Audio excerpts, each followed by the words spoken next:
Boa noite, amigos da Clínica da Mente. Bem-vindos a mais uma conversa profunda aqui no canal.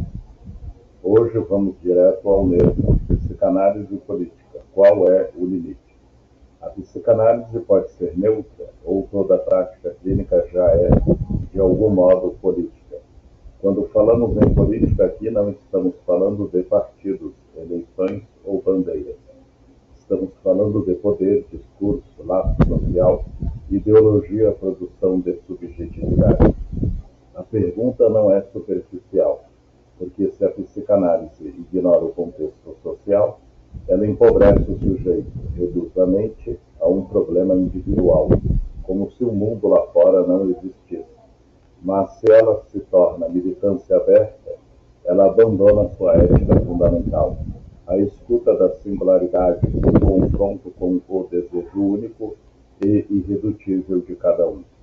Então, qual é o limite? Vamos explorar isso juntos, passo a passo, com Freud, Lacan, pensadores atuais como Zizek, Caligares e Byung-Chul Han, e casos reais que eu mesmo atendi, anonimizados, é claro, para respeitar a confidencialidade.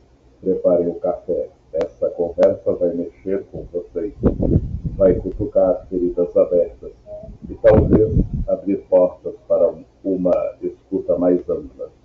Vamos nessa?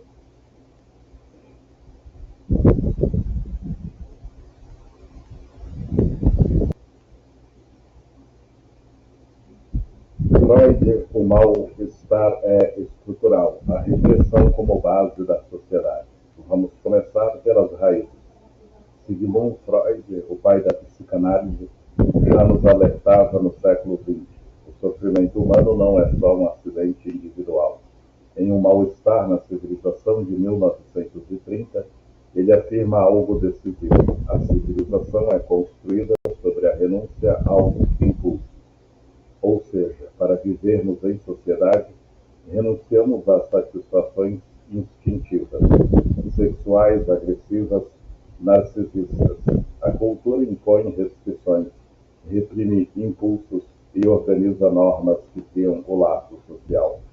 Mas o preço, uma tensão constitutiva entre desejo e lei, que gera o mal-estar, neuroses coletivas, ansiedade difusa, o peso invisível de ser humano em grupo. Freud não faz militância política. Ele não grita, derrubem o sistema, ou revolução agora, mas mostra que sofrimento psíquico nunca é isolado do campo social. A repressão não é só dentro da cabeça, ela vem da organização do mundo lá fora. Famílias patriarcais, leis morais, economias que exploram o desejo. Pense nisso, em um Brasil polarizado, com desigualdades gritantes, quantas angústias pessoais não são ecos dessa repressão coletiva? Freud nos convida a ver o social como matriz do psíquico. E você, já sentiu esse mal-estar como algo maior que você? Como algo maior que você, como se a sociedade inteira estivesse te apertando o peito?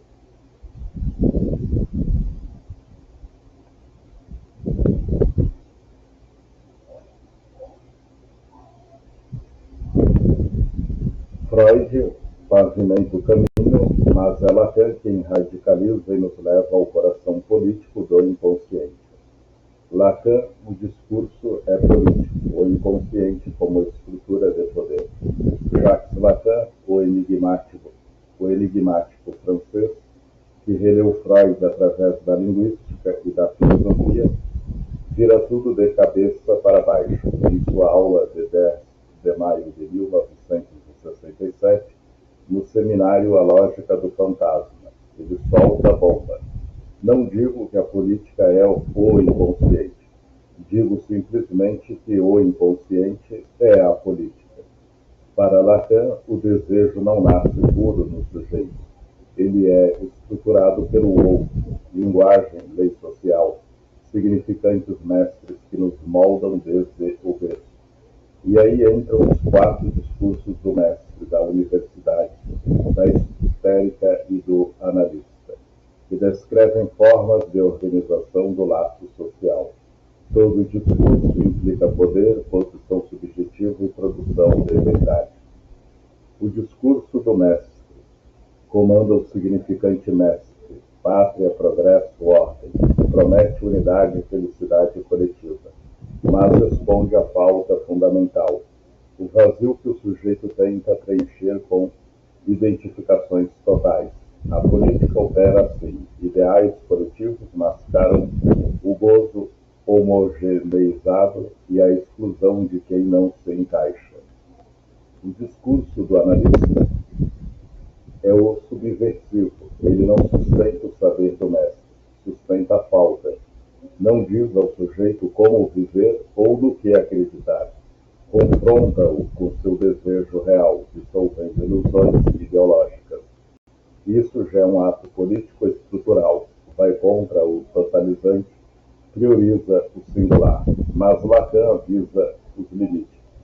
Em 1969, no rescaldo de maio de 68, ele diz aos estudantes revolucionários: eu lhes diria que a aspiração revolucionária só tem uma chance, a de culminar sempre no discurso do mestre. Vocês o terão.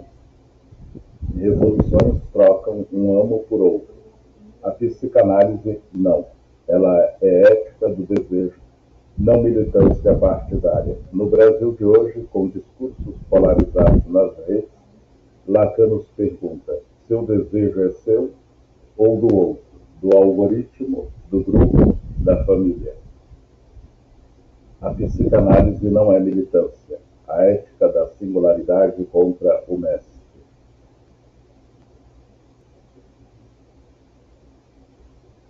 Aqui chegamos ao ponto delicado, o coração ético da questão. O consultório não é palanque, o analista não é formador ideológico ou coach de causa.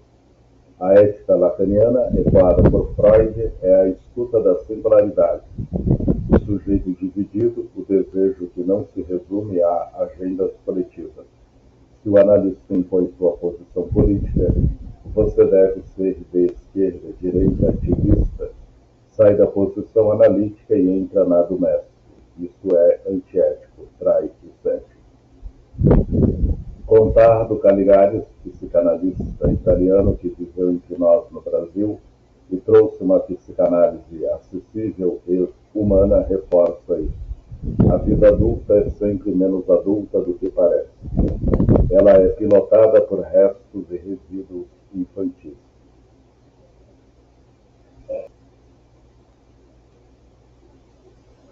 Para Caligares, a análise empurra o paciente para o desejo autêntico, contra adaptações forçadas, inclusive as ideológicas que nos fazem encaixar no social. O terapeuta revela o político no desejo, como resquícios de autoridade paterna viram submissão a líderes, mas não o resolve com slogans que cabe ao sujeito atravessar. Slavoj Zizek, o lacaniano machista esloveno que devora Hollywood de ideologia, complementa com ironia: a ideologia é sintoma, não mentira. Aplicar psicanálise só na ideologia, ignorando condições materiais, desigualdade, economia, trai o machismo. O fato de não fazer nada não é vazio, tem um significado: dizer sim às relações de dominação existentes. O limite ético: analisar, sim; converter, não. E agora vamos à carne viva. Casos que eu atendi. Casos clínicos. O político no divã. Duas histórias reais, anonimizadas. Nada como a prática para humanizar a teoria. Dois casos que eu mesmo atendi, anonimizados para proteger a privacidade, inspirados em narrativas contemporâneas de trauma político e burnout militante. Caso 1. A angústia familiar, política, o medo da exclusão como sintoma. Uma paciente de meia idade, executiva bem-sucedida, chegava em crise Toda vez que o assunto política surgia na família, eles me excluem se eu penso diferente. Eu me sinto sufocada, como se perdesse tudo. Angústia profunda, insônia, paralisia decisória. O sofrimento não vinha da política em si, debates sobre economia, direitos, polarização, vinha da necessidade de reconhecimento, do medo primal de exclusão, repetição de uma posição infantil. Preciso ser aceita pelo pai, mãe, para existir. Lacan ecoaria desejo do outro familiar, significante mestre como boa filha, mascarando o gozo singular. Se eu tivesse tratado como debate ideológico, você está certa. Vamos desconstruir o conservadorismo da família. Perderia o núcleo subjetivo. A análise foi para o desejo. O que você deseja nessa briga? Ser vista além das ideias? Ser amada sem condições? Revivemos transferências. O pai como amo, a família como laço opressivo. Resultado. Ela começou a falar sem precisar ganhar. Limites claros, desejo próprio emergindo. O laço familiar mudou. Menos brigas, mais escuta. Não virou militância familiar, mas uma subjetividade mais livre, limite ilustrado. O político aparece como sintoma. A análise dissolve a defesa. Não há ideologia. Caso 2. O ódio social radicalizado. Defesa contra a humilhação. Um homem jovem, 28 anos, engenheiro, entrava tomado por ódio social intenso, discurso radicalizado nas redes. O sistema é podre, eles merecem tudo de ruim. Posições rígidas, quase maniqueístas, com explosões de raiva em discussões. Sofrimento, isolamento, depressão velada, sensação de impotência. Na análise, emergiu outra coisa, história de humilhação na infância, bullying na escola, pai autoritário que ensinava lições duras, dificuldade em lidar com frustração. O discurso político funcionava como defesa, canalizava a raiva antiga, dava sentido ao vazio, transformava vulnerabilidade em guerreiro da causa. Freud veria a repressão pulsional virando sintoma coletivo. Zizek, ideologia como fantasia que tapa o real da humilhação. Se eu confrontasse só a ideologia, isso é extremismo tóxico, vamos equilibrar, reforçaria a defesa, ele se deixaria mais.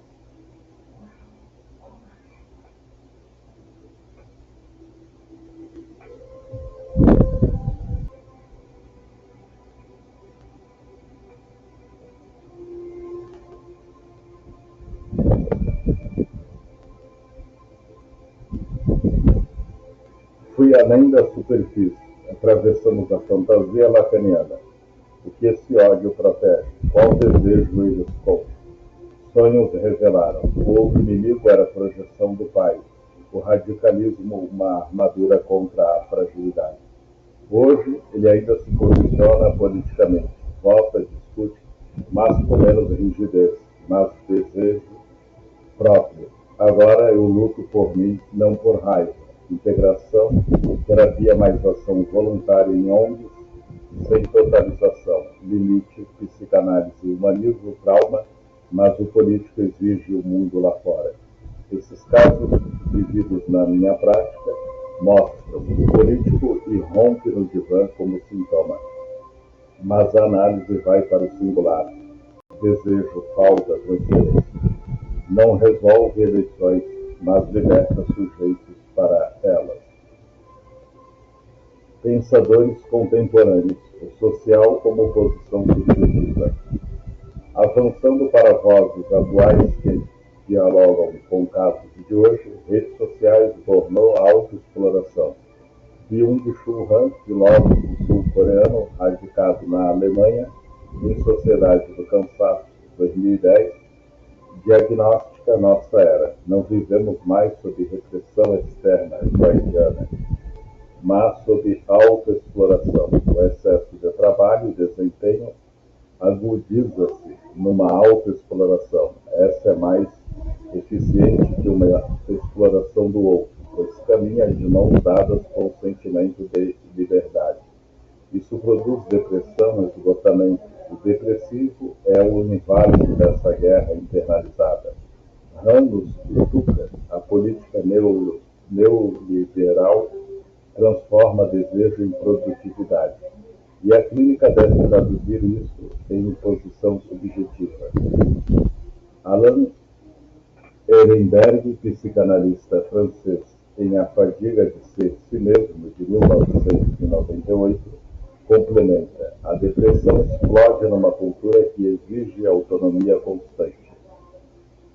A fadiga de ser si mesmo. O sujeito deve ser autor de sua vida sem desculpas sociais. Quando falha, vira culpa individualizada. Aqui, a clínica não ignora o contexto. Pergunta: como você se inscreve nesse discurso de desempenho? Seu bornô é só seu ou eco da sociedade que te cobra tudo? Gabriel Tupinambá, psicanalista brasileiro contemporâneo, propõe análise organizacional para militantes. A transferência pode inspirar coletivos, mas traumas institucionais, racismo, desigualdade, não se tratam em efígie. É impossível liquidar alguém em absência ou em efígie. Essas vozes mostram. Psicanálise atualiza Freud e Lacan para o século XXI. Social como matriz, mas sujeito como frente. O risco da ideologização da clínica e os extremos perigosos. Há dois extremos que ameaçam a psicanálise. Primeiro, psicologizar tudo e ignorar o contexto social. Reduzir polarização a trauma pessoal, esquecendo que o racismo ou a pobreza moldam o psiquismo. Freud diria: isso ignora o mal-estar civilizatório. Segundo, politizar tudo e ignorar a estrutura psíquica. Transformar o divã em fórum ideológico, onde o analista conversa. Lacan alertaria: isso é discurso do mestre. Trai a falta. Se tudo vira estrutura social, o sujeito desaparece no coletivo. Se tudo vira intrapsíquico, o laço social some. A psicanálise sustenta a tensão, ético, equilíbrio. O limite ético: analisar, não converter. Então qual é o limite? É ético, radical. A psicanálise pode e deve analisar discursos, ideologias, efeitos sociais da subjetividade. Pode revelar como o poder produz desejo, como o capital captura o gozo. Mas não pode dizer ao sujeito em que acreditar. Vote assim, lute por isso. Usar a clínica como instrumento de conversão ideológica. Substituir o desejo singular por um ideal coletivo. O analista não é líder político, é operador da falta. Escuta o que não se encaixa, o real que escapa ao significante. Eric Fromm, ponte entre freudismo e humanismo em A Sociedade Sã, 1955, resume que milhões de pessoas compartilhem as mesmas formas de patologia mental não as torna sãs. Limite: humanizar a patologia coletiva sem perdê-la no individual. A política própria da psicanálise. A do desejo singular. Existe, sim, uma política da psicanálise, mas é a do desejo. Aposta que o sujeito pode se responsabilizar por sua posição atravessar identificações imaginárias. O nós totalizante, não se reduzir ao discurso dominante. O Almanjade, rebelde freudiano em Psicologia de Massas do Fascismo, de 1933, via nisso libertação. Não se constrói o progresso social com frases políticas que só provocam entusiasmo passageiro, mas com detalhes concretos que revelam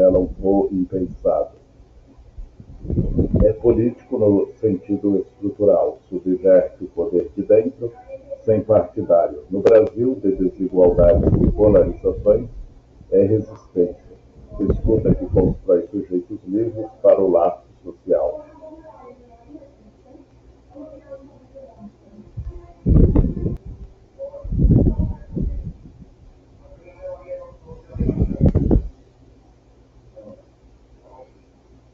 Freud, lá nos anos 1930, já via o que a gente vive hoje. Ele não estava falando de terapia individual só. Ele estava olhando para o mundo inteiro e dizendo: o sofrimento humano não é só seu. Em Um Mal-Estar na Civilização, de 1930, Freud solta uma frase que ainda arrepia: a civilização é construída sobre a renúncia aos impulsos. O que isso significa na prática? A cultura, a sociedade, as leis, a moral, tudo isso nos obriga a engolir satisfações instintivas, sexuais, agressivas, egoístas. Para viver junto, renunciamos a pedaços do desejo. Normas nos dizem: não faça isso, controle aquilo, seja assim. E o preço? Alto, tensão constante, uma guerra interna entre o que a gente deseja e o que a lei permite. Esse mal-estar não é acidente, é estrutural. Faz parte da civilização. Freud chama de mal-estar porque não tem cura definitiva. É o preço de sermos humanos em sociedade. Freud não era militante. Ele não gritava: derrubem o capitalismo, nem façam a revolução. Ele não dava receita política, mas ele mostra algo radical. O sofrimento psíquico nunca é isolado do campo social. A repressão não fica só dentro da cabeça. Ela vem de fora, da família que educa com rigidez, da escola que pune, do trabalho que explora, das leis que punem quem não se encaixa. No Brasil de hoje, com desigualdades brutais, violência estrutural, polarização que divide famílias, quantas angústias pessoais não são ecos dessa repressão coletiva. Ansiedade que parece vir do nada, raiva que explode em discussões políticas, depressão que não explica. Freud nos diz: isso não é só problema seu, é o mal-estar da civilização batendo na sua porta. O social molda o desejo desde o berço e cobra caro por isso.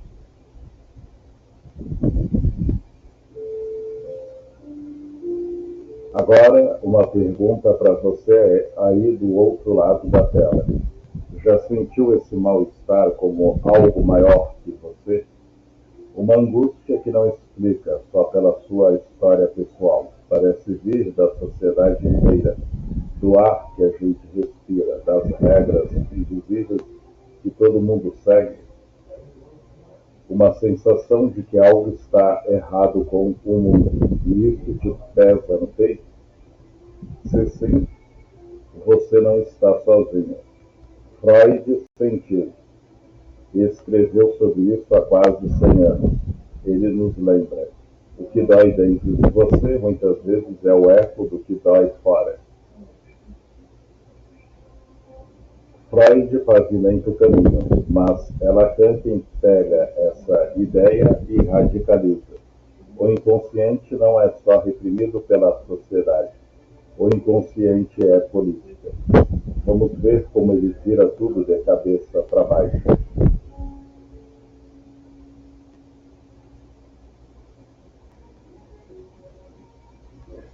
Freud nos mostrou que a sociedade reprime o desejo.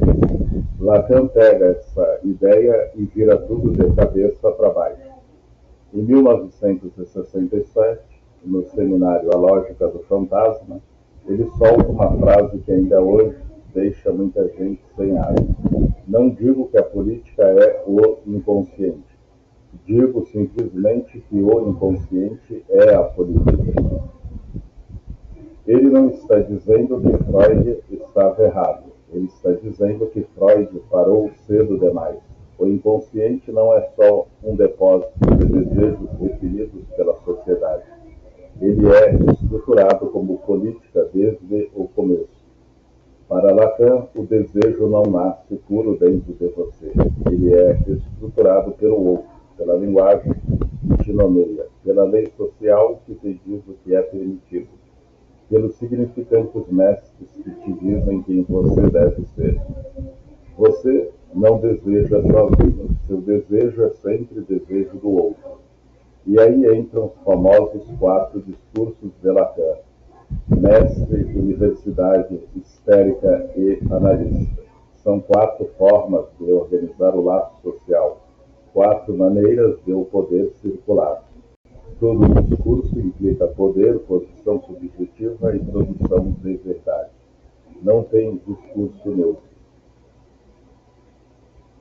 O discurso do mestre é o mais comum na política. O significante mestre comanda. Ele promete unidade, felicidade coletiva, salvação. Exemplos que a gente vê todo dia: progresso, ordem, revolução, povo, família tradicional, liberdade. Esses significantes mestres prometem: se você se identificar comigo, tudo vai ficar bem. Mas o que entregam? Gozo homogeneizado, todo mundo igualado no mesmo ideal, e exclusão: quem não se encaixa vira resto, ameaça, inimigo. A política opera exatamente assim: significantes mestres que escondem a falta fundamental, o vazio que ninguém quer encarar. Você já caiu nessa? Já se pegou defendendo uma causa porque todo mundo estava defendendo? Porque parecia que ali estava a resposta para o vazio? Isso é o discurso do mestre em ação. E o inconsciente? Ele é exatamente essa política rodando no seu porão.